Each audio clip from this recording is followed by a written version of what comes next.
ओम शांति 3/6/2022। बाबा कहते हैं, मीठे बच्चे, यह खेल है कब्रिस्तान और परिस्तान का। इस समय कब्रिस्तान है, फिर परिस्तान बनेगा।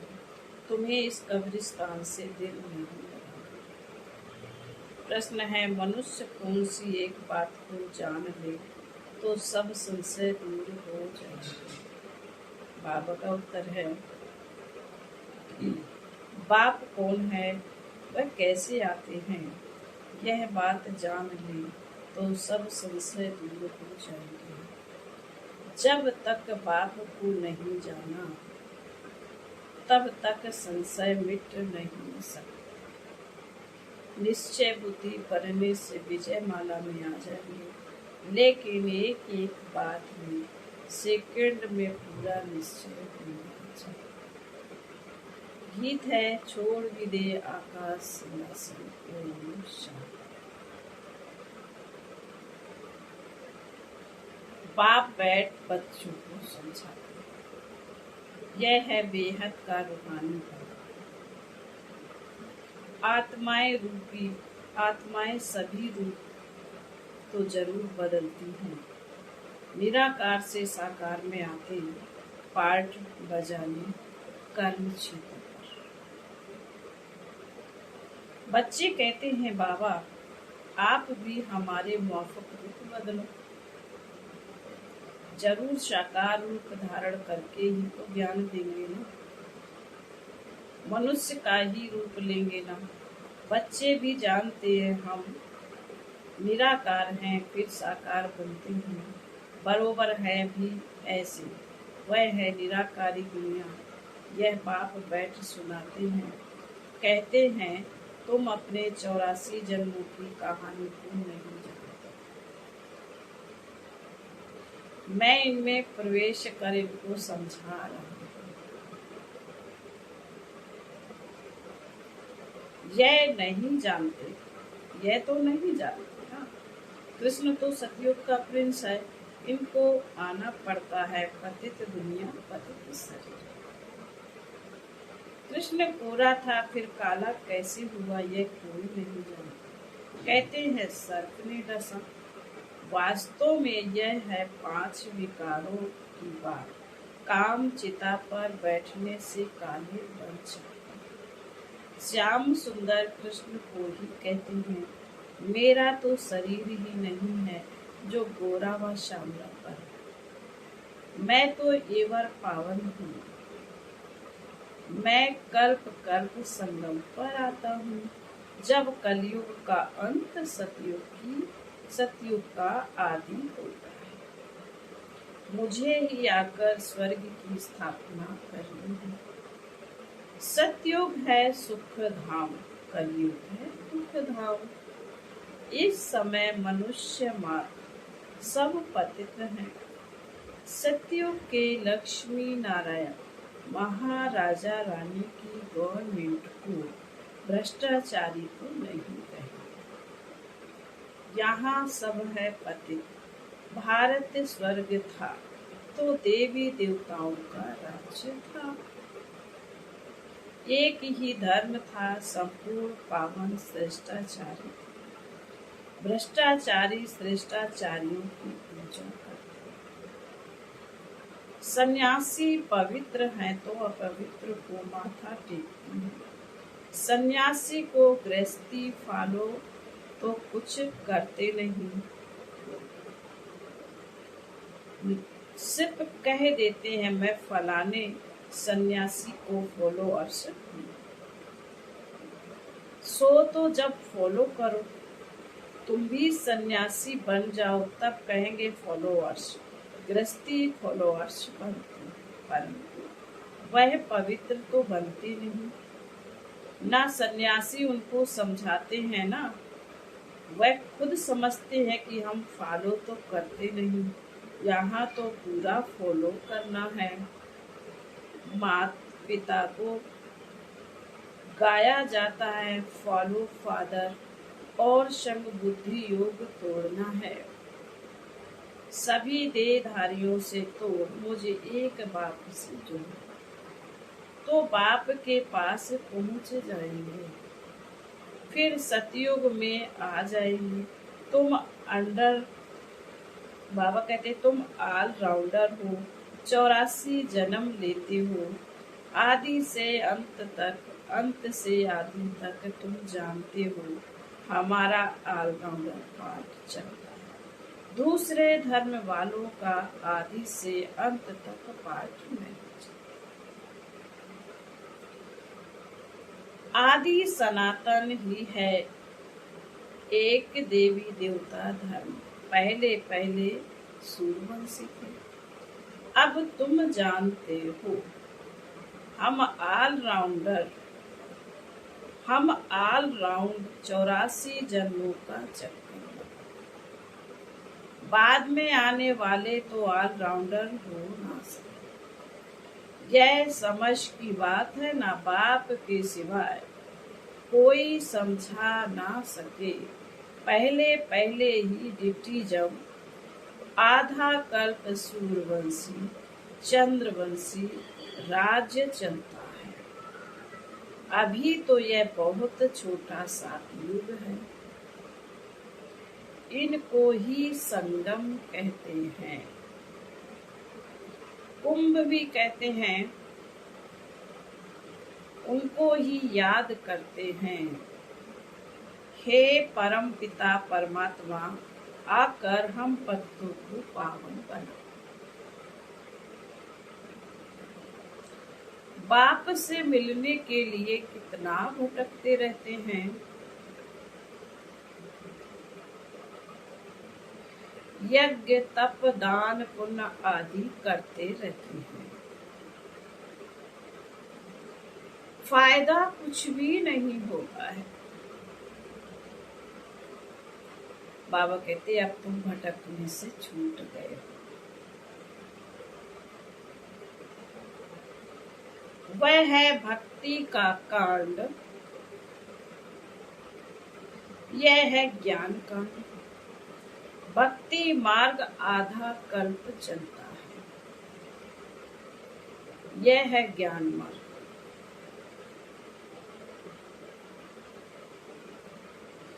इस समय तुमको दुनिया से बैराग दिलाते हैं, इसलिए तुम्हारा यह है बेहद का बैराग, क्योंकि तुम जानते हो यह सारी दुनिया कब्रिस्तान होनी है। इस समय कब्रिस्तान है, फिर परिस्तान बने। यह खेल है कब्रिस्तान परिस्तान का। बाप परिस्तान स्थापन करते हैं, जिसको याद करते हैं। रावण को कोई याद नहीं करते हैं। मुख्य एक बात समझने से फिर सब संशय मिट जाएंगे। जब तक पहले बाप को नहीं जाना, तो संशय बुद्धि ही रहेंगे। संशय बुद्धि विनशंति, बरोबर हम सब आत्माओं का वह विनाश है। वही बेहद का वर्षा देते हैं। निश्चय से ही विजय माला में फिर हो सकते हैं। एक एक अक्षर में सेकंड में निश्चय होना चाहिए। बाबा कहते हैं तो पूरा निश्चय होना चाहिए ना। बाप निराकार को कहा जाता है। ऐसे तो गांधी को भी बापूजी कहते थे, परंतु यहाँ तो वर्ल्ड का बापूजी चाहिए ना।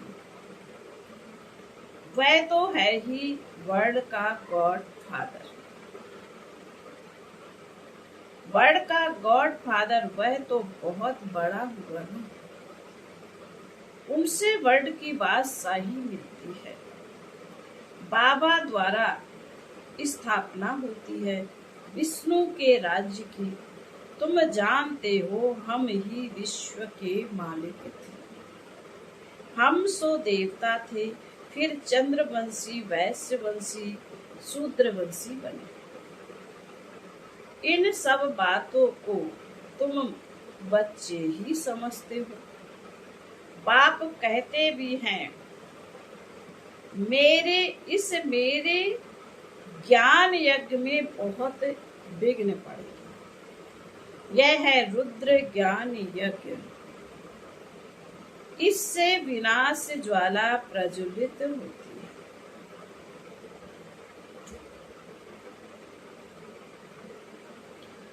इसमें सारी पुरानी दुनिया खत्म हो, एक देवता धर्म की स्थापना हो जाए। तुमको समझाने वाला बाप है। वह सच बोलते हैं। नर से नारायण बनने की सत्य कथा सुनाते हैं। यह कथा तुम अभी ही सुनते हो। यह कोई परंपरा नहीं। बाप कहते हैं, तुमने 84 जन्म पूरे किए हैं। अब फिर नई दुनिया में तुम्हारा राज्य होगा। यह है राजयोग का ज्ञान। सहज राजयोग की नॉलेज एक परम पिता परमात्मा के पास ही है, जिसको प्राचीन भारत का राजयोग कहते हैं।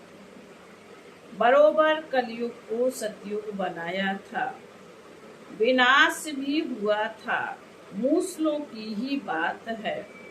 सतयुग त्रेता में तो कोई लड़ाई होती नहीं, बाद में शुरू होती है। यह मूसलों की ही है लड़ाई, लास्ट लड़ाई। आगे तलवार से लड़ते थे, फिर बंदूकबाजी चलाई, फिर तोप निकाली, अब बॉम्ब्स निकालते हैं। नहीं तो सारी दुनिया का विनाश कैसे हो। फिर उनके साथ नेचुरल कैलेमिटीज भी है। मूसलाधार बरसात, फैमन, यह है नेचुरल कैलेमिटीज। समझो अर्थक्वेक होती है, उसको कहते हैं नेचुरल कैलेमिटीज। उसमें कोई क्या कर सकते हैं। कोई ने अपना इंश्योरेंस भी किया हो तो कौन और किसको देगा। सब मर जाएंगे, किसी को कुछ भी मिलेगा नहीं। अभी तुम्हें फिर इंश्योरेंस करना है बाप के पास। इंश्योरेंस भक्ति में भी करते हैं, परंतु वह आधा कल्प का रिटर्न होता है। यह तो तुम डायरेक्ट इंश्योरेंस करते हो। कोई सब कुछ इंश्योरेंस करेगा तो उनको बात सही मिल जाएगी। जैसे बाबा अपना बतलाते हैं, सब कुछ छोड़ दिया, बाबा पास फुल इंश्योरेंस कर लिया तो फुल बात सही मिलती है। बाकी तो ये दुनिया ही खत्म हो जाती है। यह है मृत्यु लोक। किनकी दबी रहेगी धूल में, किनकी राजा खाए चोर। जब कहाँ आग लगती व कोई आफतें आती हैं तो चोर लोग लूटते हैं। यह समय ही अंत का है। इसलिए अब बाप को याद करना है, मदद करनी है। इस समय सब पतित हैं, वह पावन दुनिया स्थापन कर न सके। यह तो बाप का ही काम है। बाप को ही बुलाते हैं, निराकारी दुनिया से आओ, आकर रूप धरो। तो बाप कहते हैं, मैं साकार में आया हूँ। रूप धरा है, परंतु हमेशा इसमें नहीं रह सकता हूँ। सवारी कोई सारा दिन थोड़ी ही होती है। बैल की सवारी दिखाते हैं, भाग्यशाली रथ मनुष्य का दिखाते हैं। अब यह राइट था अब ये राइट है या वह? गौशाला दिखाते हैं ना, गौ मुख भी दिखाया है, बैल पर सवारी और फिर गौमुख से नॉलेज देती है। यह ज्ञान अमृत निकलता है। अर्थ है ना, गौमुख का मंदिर भी है। बहुत लोग जाते हैं तो समझते हैं गौ के मुख से अमृत टपकता है, वह जाकर पीना है। 700 सीढ़ियां हैं, सबसे बड़ा गौमुख तो यह है। अमरनाथ पर कितनी मेहनत कर जाते हैं, वहां है कुछ भी नहीं, सब ठगी है। दिखाते हैं शंकर ने पार्वती को कथा सुनाई। अब क्या पार्वती की दुर्गति हुई जो उनको कथा बैठ सुनाई? मनुष्य मंदिर आदि बनाने में कितना खर्चा करते हैं। बाप कहते हैं खर्चा करते करते तुमने सब पैसे गवा दिए। तुम कितने सालवेंट थे, अब इन सालवेंट बन गए हो। फिर मैं आकर सालवेंट बनाता हूँ। तुम जानते हो बाप से हम वर्षा लेने आए हैं। तुम बच्चों को दे रहे हैं। भारत है परम पिता परमात्मा का बर्थ प्लेस। आए हैं, तुम बच्चों को दे रहे हैं। भारत है परम पिता परमात्मा का प्लेस, सबसे बड़ा तीर्थ हुआ ना। फिर सब पत्तों को पावन, फिर सर्व पत्तों को पावन भी बाप ही बनाते। गीता में अगर बाप का नाम होता तो सभी यहाँ आकर फूल चढ़ा। बाप के सिवाय सभी को सदगति कौन दे सकता? भारत ही सबसे बड़े से बड़ा तीर्थ है, परंतु कोई को मालूम नहीं है। नहीं तो जैसे बाप की महिमा अपरम अपार है, वैसे भारत की भी महिमा है। हेल और हेवन भारत बनता है। अपरम अपार महिमा है ही हेवन की। अपरम अपार निंदा भी हेल ही करेंगे, हेल की ही करेंगे। तुम बच्चे सचखंड के मालिक बनते, यहाँ आए हो बाबा से बेहद का वर्षा लेने। बाप कहते हैं मन मना भव और सबसे बुद्धि योग हटाए मामेकम याद करो। याद से ही पवित्र बनेंगे। नॉलेज से वर्षा लेना है। जीवन मुक्ति का वर्षा तो सबको मिलता है, परंतु स्वर्ग का वर्षा राजयोग सीखने वाले ही पाते हैं।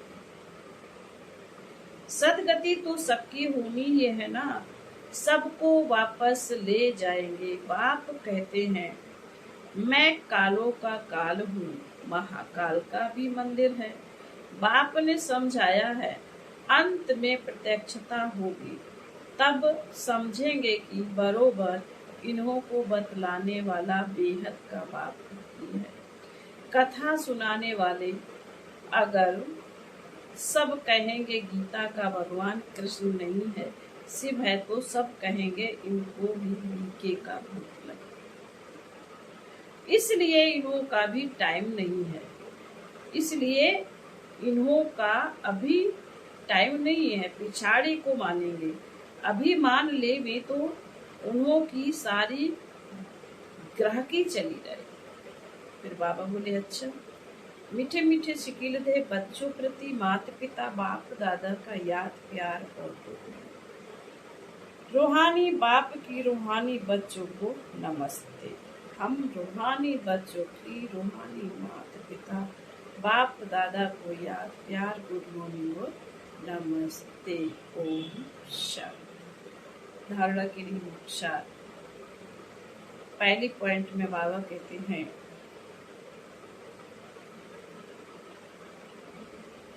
और सब संग तोड़ माता पिता को पूरा पूरा फॉलो करना है। इस पुरानी दुनिया से बेहद का बैराग रख इसे भूल जाना है। यह अंत का समय है। सब खत्म होने के पहले अपने पास जो कुछ है उसे ईश्वर कर भविष्य में फुल बादशाही का अधिकार लेना है। वरदान है। ब्राह्मण जीवन में सदा खुशी की खुराक खाने और खिलाने वाले श्रेष्ठ नसीबवान भव। विश्व के मालिक के हम बालक सो मालिक हैं।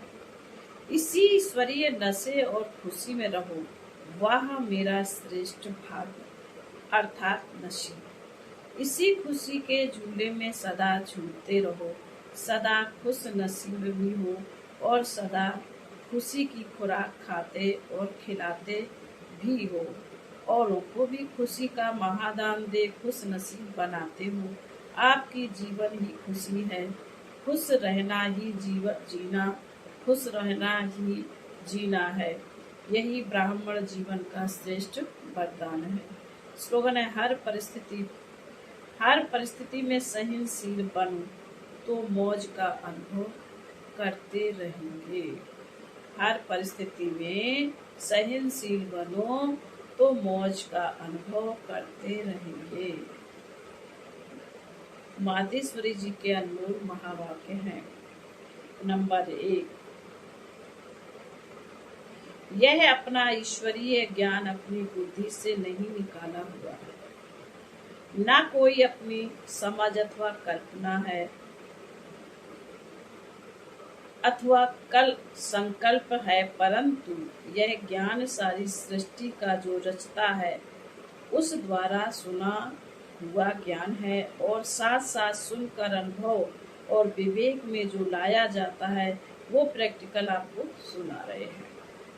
अगर अपने विवेक की बात होती तो सिर्फ अपने पास चलती, परंतु यह तो परमात्मा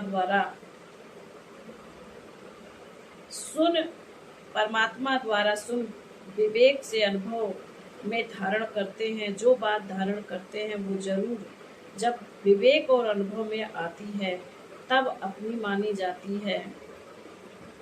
यह बात भी इन द्वारा हम जान चुके हैं। तो परमपिता परमात्मा की रचना क्या है, परमात्मा क्या है, बाकी कोई अपने संकल्प की बात नहीं है। अगर होती तो अपने मन में उत्पन्न होती। यह अपना संकल्प है,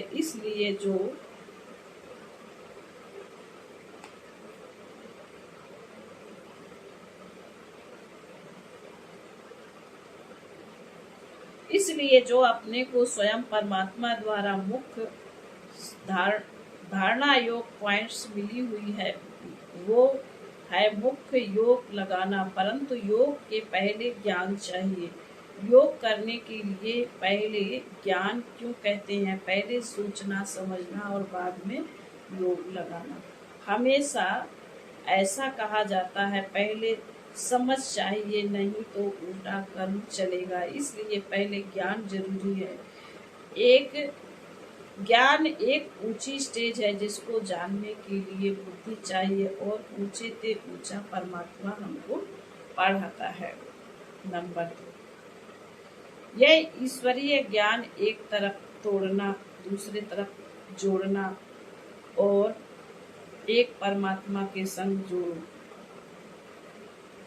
बाबा ने कहा यह ईश्वरीय ज्ञान एक तरफ तोड़ना दूसरे तरफ जोड़ना, एक परमात्मा के संग जोड़ो। जिस शुद्ध संबंध से हमारे ज्ञान की सीढ़ी आगे बढ़ेगी, क्योंकि इसी समय आत्मा कर्म बंधन बस हो गई है। वह आदि में कर्म बंधन से रहती थी, बाद में कर्म बंधन में आई है और फिर से उनको अपने कर्म बंधनों से छूटना है।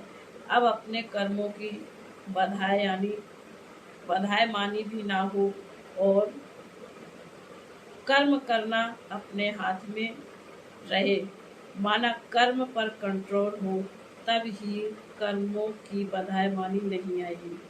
इसको ही जीवन मुक्ति कहते हैं। नहीं तो कर्म बंधन में चक्र में आने से सदा के लिए जीवन मुक्ति नहीं मिलेगी। अब तो आत्मा से पावर निकल गई और अपने कंट्रोल विगर और उनके कंट्रोल बिगर कर्म हो रहे हैं। लेकिन कर्म आत्मा से होना चाहिए और आत्मा में जोर आना चाहिए और कर्मों को इस विधि में आना चाहिए जो कर्मों की बंधाई वाली ना रहे। नहीं तो मनुष्य दुख सुख से लपेट में आ जाते हैं, दुख सुख के लपेट में आ जाते हैं, क्योंकि कर्म उन्हों को खींचता रहता है। आत्मा की शक्ति उस पावर में आती है जो कर्मों के बंधाई में ना आवे। यह है रिजल्ट। इन बातों को धारण करने से सहज हो जाएगा। इस क्लास का मकसद यही है। बाकी अपने को कोई वेद शास्त्र पढ़ डिग्री हासिल नहीं करनी है, बल्कि इस ईश्वरीय ज्ञान से अपने को अपनी जीवन बनानी है, जिस कारण ईश्वर से वो शक्ति लेनी है। अच्छा, ओम शांति।